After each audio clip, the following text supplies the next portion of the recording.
And you're flying about 3.5 hours on a ski-equipped C-130 and landing on a skiway.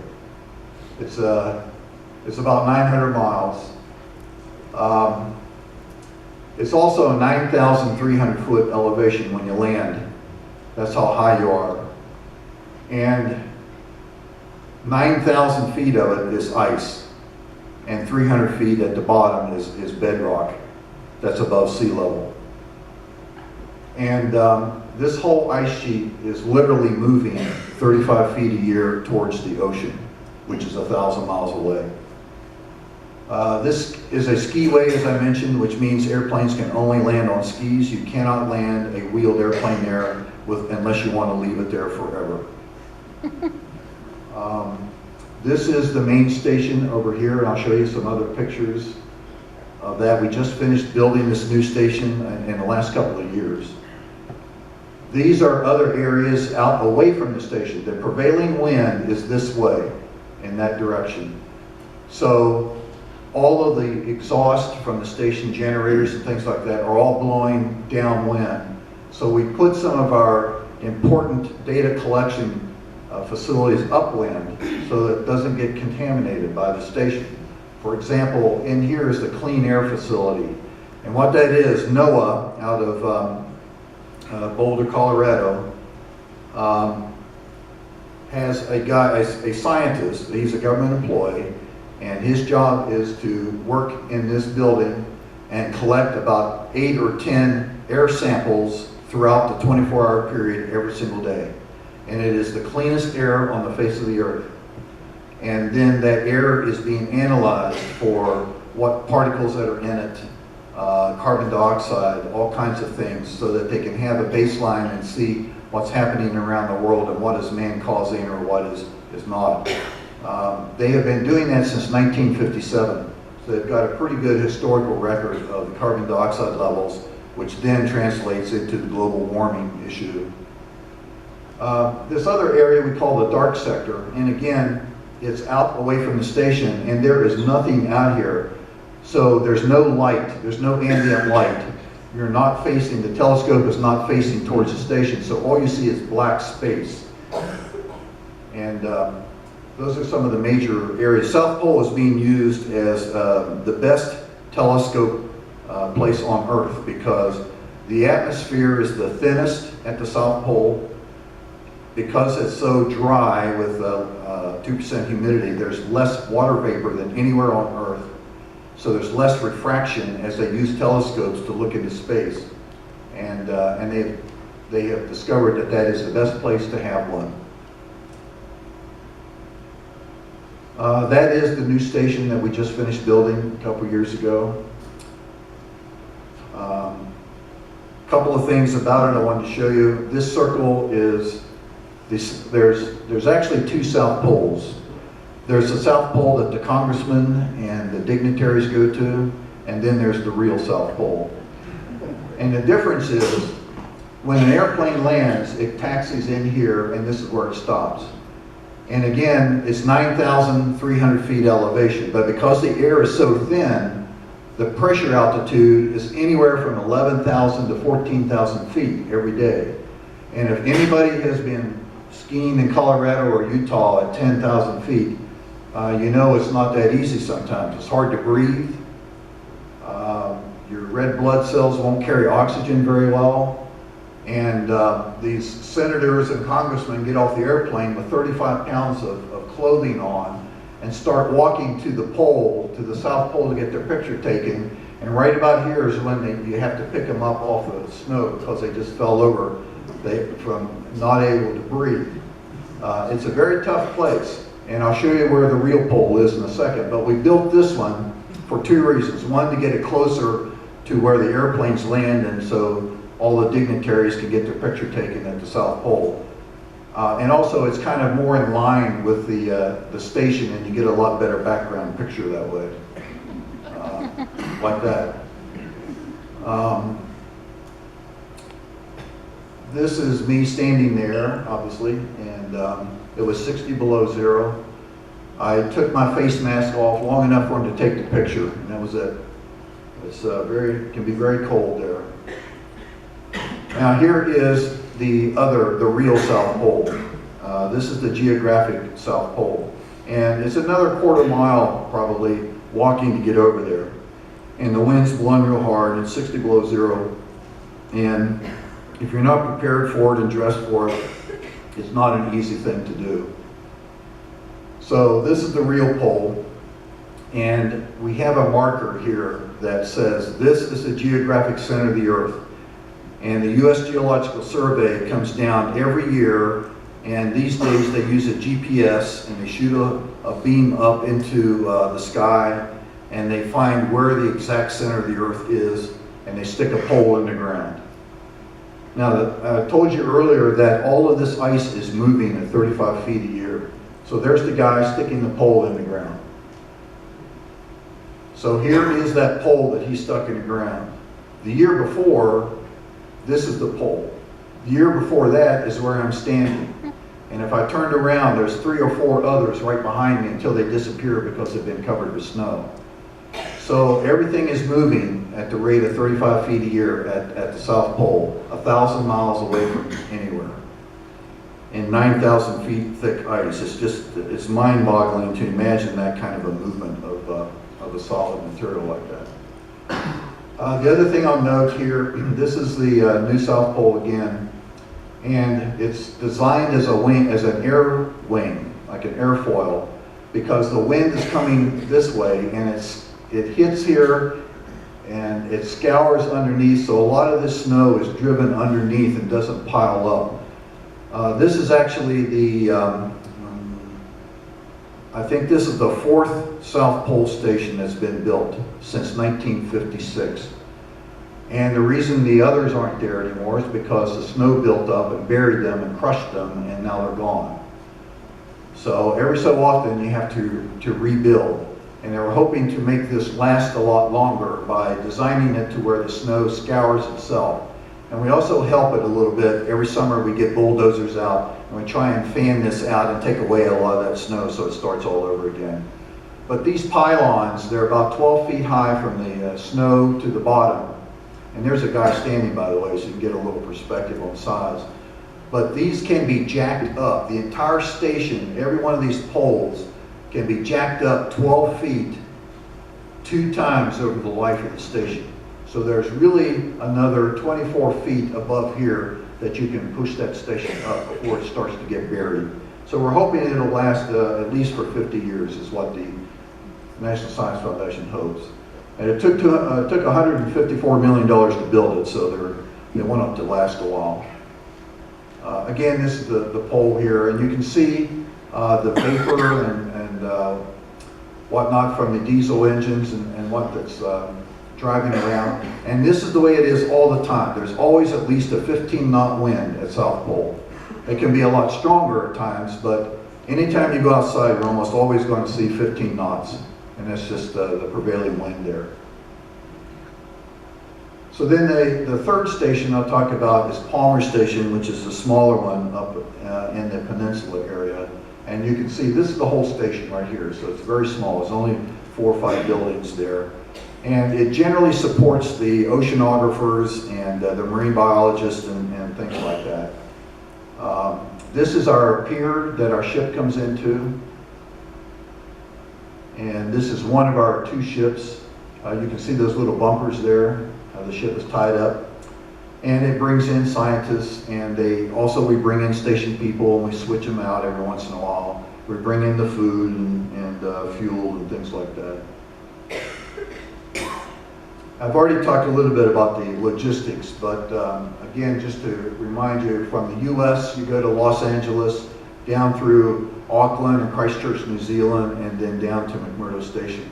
Even when our ships come, we have one resupply ship that comes every year with 600 containers full of construction material, food, science equipment, all kinds of stuff. And it comes out of Port Hueneme, which is just north of Los Angeles. And it follows the same route. And then if you're going down to Palmer Station, you got to go down through South America. And you get on our ship here in Punta Arenas, Chile, and then 4 days later, you cross the Drake Passage and you're at Palmer Station. These are some of the airplanes that we use. This is an Air Force C-17 that carries most of the people and cargo. This is the Air National Guard C-130 that flies mostly from McMurdo to South Pole and also into the deep field. These are helicopters that are under charter to a company out of Louisiana. They fly mostly in the McMurdo area with about a 200-mile radius. These guys are out of Canada, and they're small enough, they fly scientists out to some kind of fairly closer areas that you don't need to take the big guy out to. This is a C-17, and this is the ocean. He's just landed, and he's on the ocean, and we're offloading the cargo he brought in for us. That's a fire truck in case something happens. This is the C-130, again flown by the New York Air National Guard, and these are the skis on the plane. Each ski is $1 million, and they're made by Air New Zealand. And you also notice right above the skis are actual tires, wheels. And so when they're flying and landing on ice and snow, they use the skis, and when they're going to land on a concrete runway back up in New Zealand, the skis come up hydraulically and the wheels come down and they can land on the wheels. This is a picture of a field camp. Again, this one's being supported by a DC-4. But the scientists will live in these tents, and there's a snowmobile, and they'll spend 3 or 4 months out here doing research. We also have a few helicopter science sites that are closer to McMurdo, and they're resupplied by a helicopter, and they carry the scientists out by helicopter. We have 2 ships that we lease, we charter every year, and I have employees that work on it to help support the scientists that go out on various cruises. Most cruises are 30 days long, some of them can be a little bit longer, and they travel all over the Antarctic continent around the oceans. A couple slides here about ships. This is a fuel ship. It is chartered by the Military Sealift Command, and it comes down and delivers about 8 million gallons of fuel that will last for 1 year. And some of the fuel goes to South Pole. They need 1.5 million gallons over a 12-month period, and the rest of it stays in McMurdo. This is one of those research vessels. He had come all the way around from Palmer Station, halfway around the continent, and come in to do research in this area. And that is an icebreaker. And these ships can't come in without the support of an icebreaker that has to cut the channel first and then bring the ships in. And this is the ice pier I was telling you about that we build so that they can offload things. Our cargo ship coming in with next year's supplies, and they get that close and they offload onto the ship. We have trucks that drive out on a bridge here. You put the containers on and he drives out, and then he drives up the hill and disperses the supplies. Another thing that's fairly recent in the Antarctic program is called Overland Traversing. And NSF decided that they wanted to try and minimize the high cost of flying fuel to South Pole, because it costs so much money. By the time a gallon of fuel gets to South Pole, it's probably about close to $28 a gallon. And that's pretty expensive when you're burning 1.5 million gallons every year. So they got a tractor train together with a bulldozer, and what he does is he drags fuel bladders full of fuel, and he takes about 200,000 gallons, and he'll drag it all the way up 11,000 feet and all the way to South Pole. It takes him about 43 days to do that, to get there. And this is what it looks like. There's a bulldozer pulling it. This happens to be the sleeping quarters, and there's the kitchen. That's their fuel that they carry along with it, and then behind them are all of the fuel bladders and things like these. Here are the tractor train, and then these are all the bladders that are just drug along the ground all the way to South Pole. But it's a very inexpensive way to get fuel out there. But when they go, the unfortunate thing is it's also very dangerous. There's they have to cross these crevasse fields to get to where they want to go. And sometimes they have these snow bridges that you can't see what's under it, and you get a bulldozer halfway across here, and this thing collapses from the weight, and the next thing you know, you've gone down a 200-foot crevasse, and you've hurt people and lost equipment and all that stuff. So whenever we find these, there's actually a ground penetrating radar that sticks 20 feet out in front of the first bulldozer. And there's a guy sitting there watching a screen, and you can tell, he's trained to notice, but you can tell whenever they find a hole in the snow. And they stop everything, and they get out and they start looking around. They may put in some dynamite and blow up and see what happens, and maybe it's a big, huge crevasse. And then this guy takes the snow and fills in the hole, and then they drive across it and keep on going. That's one of the reasons why it takes 43 days to get to South Pole, going through all those crevasse fields. Talk real quickly about historical huts in the Ross Sea area near McMurdo Station. The main explorers have always been Robert Falcon Scott and Ernest Shackleton. And there are three main huts in that area, and I'm going to focus on Cape Royds, on Shackleton's hut that he built in 1907. It's one of the most, the best preserved. And this is his hut, and it's not very far. It's only about 35 miles from McMurdo, so it's easy to get to. And we'd like to get some of our people movers and take people out here on people that go down and work on the ice for long times. We like to take them out here and let them get a little tourist fun visiting some of these old sites. But there's Mount Erebus, so we're just on the other side of Mount Erebus. When Shackleton went down, he took dogs with him, but he also took the first automobile in Antarctica, and that's the wheel from that particular vehicle. It didn't work very well, and they found out that the wheels sink in real quickly, so they resorted back to dogs and in some cases horses. Those boxes are full of food. Now inside the hut, I'm going to show you a different picture. Inside the hut is the stove. There's actually grease still in that pan. As you can see, the shelves are full of food that they didn't eat all of. Just to give you some examples of some of them. This is why at 2% humidity, nothing really deteriorates down there. So this is 110 years old or more. Beef loaf is a good one. Different kinds of oils and lubricants. And there's a newspaper from February 29th of 1908 from London. I like this slide because there's the Heinz ketchup bottle with a cork in it. Okay, this is 1906, in that range. And here's a Heinz Indian relish. I've never seen those before until down there, but that's the kind of stuff that's still there. These are candles. Those are jars of salt. So talk for a second about science research. One of the obvious ones is trying to find out what's really in the ice and what does the ice tell us.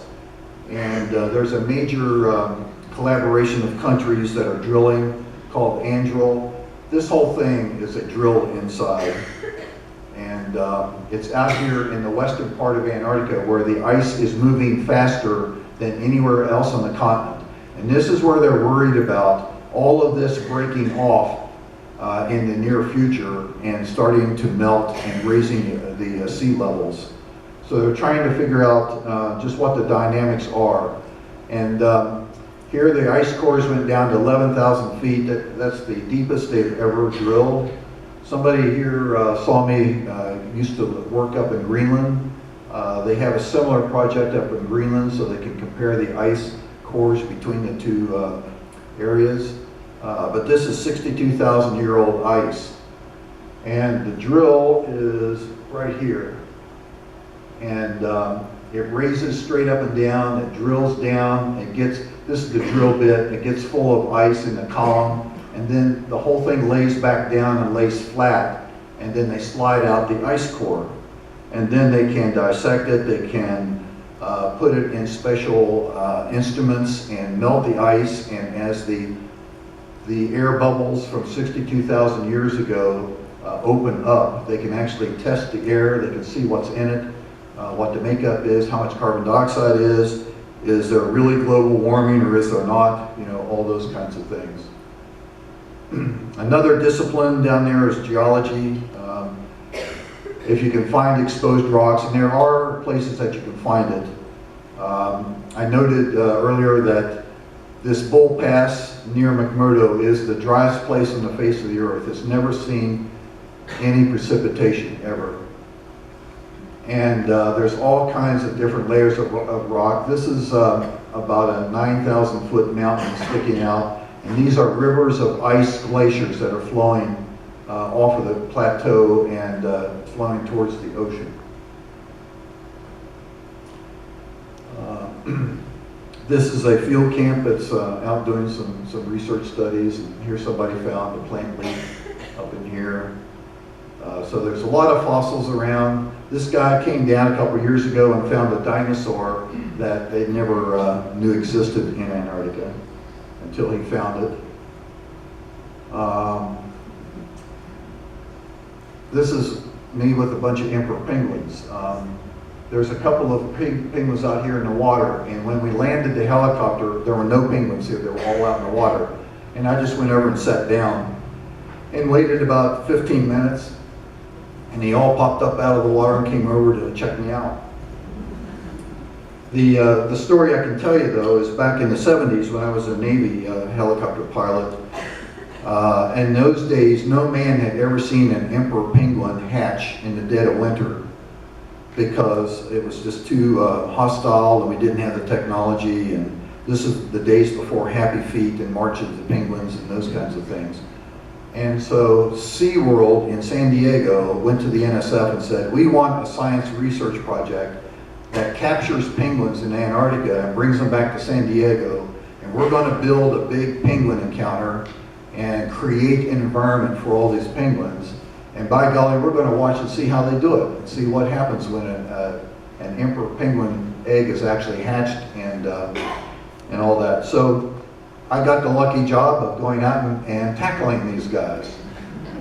And we caught 400 of them over a 2-year period and brought them back to San Diego, and many of them, or their offspring, have populated the various SeaWorlds around the country. If you've been to Ohio, Orlando, or San Diego, those penguins originated from me catching them in 1976. But the funny story is, we could only fit 4 of them in a helicopter and fly them back to the base. So catching 200 each year, that was a lot of trips. So we had to put them somewhere. I'll show you that. Maybe I don't have that story here. Let me look on here and then I'll tell you anyway. But these are some of the emperor penguin chicks. This is what they had never seen hatch before. Okay, here's the story. So in order to have a holding pen, we built this holding pen, called it the Penguin Ranch, and dug a little hole for them to go swimming in. And we had probably 60 or 80 penguins in here. And of course, one night we had this big snowstorm, and the next thing you know, the snow got inside here and started building up against the snow fence. And the next thing you know, all the penguins climbed the snow and jumped out and started running off. So we had to get the whole station, all of McMurdo, out running around chasing these penguins to get them back into the pen. But they still made it to San Diego.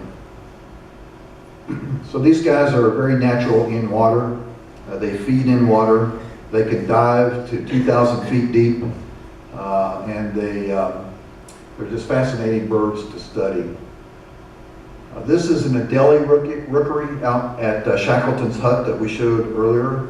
And there's a scientist that's been going there for 35 years studying those birds. And many of them come back year after year after year. This is the Adelie. They're really small, about 18 inches high, so they're not very big. But they sure can leap out of the water when they want to get out, especially if a seal is chasing them.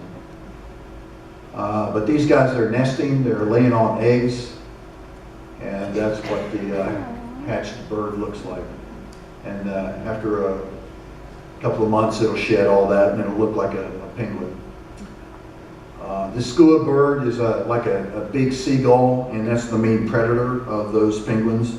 It likes to eat the eggs or the weak birds that they can get away from their moms and dads, and they'll attack and eat them.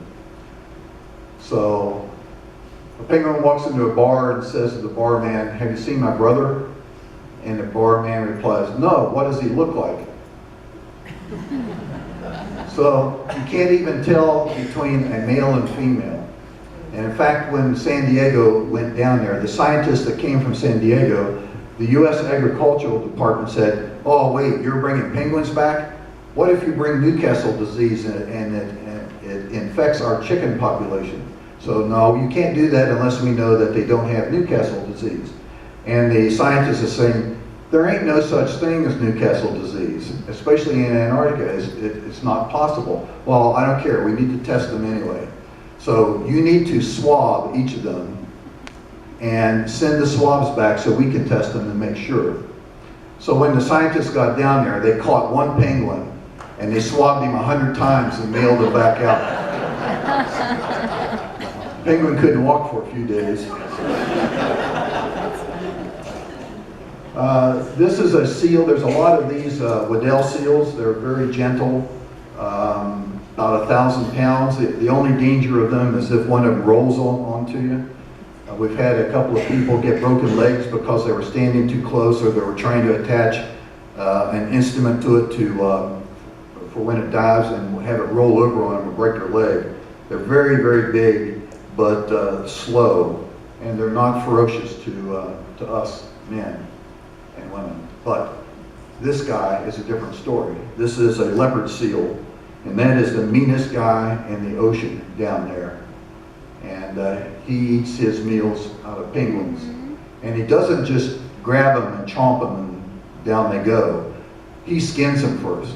So when he grabs a hold of them, his body halfway comes out of the water, and he shakes that thing until the entire penguin is stripped of its feathers and goes flying out into the water, and then he'll go eat that. So you don't want to be swimming when he's around. These are killer whales, orcas. And even they are a little bit dangerous because they eat seals, and sometimes a person standing here might look like a seal. I have to admit that I actually reached out and touched the nose of one of those and then thought how stupid that was. But they are magnificent creatures, and there's a lot of those around too.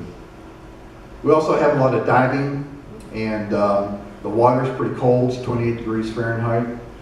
And